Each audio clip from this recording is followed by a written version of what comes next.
Institute of టెక్నాలజీలో aeronautical engineering చదవాలని. Seat వచ్చింది. 1000 రూపాయలు కట్టాలి. ఆ రోజుల్లో 1000 రూపాయలు లేవు. నాన్నగారికి ఇచ్చే పరిస్థితి లేదు.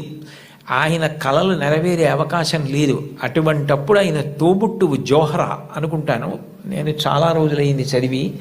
ఆ జోహ్రా ఆయన తోబుట్టువు ఆమె చేతి గాజులు గొలుసులు తాకట్టు పెట్టి తీసుకొచ్చి కలాం గారికి ఇచ్చి నువ్వు చదువుకో అంది.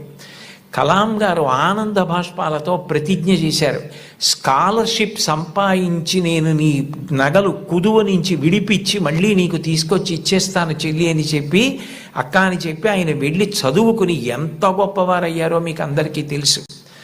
తోబుట్టువులు అంత గొప్పగా ఆదుకుంటారు.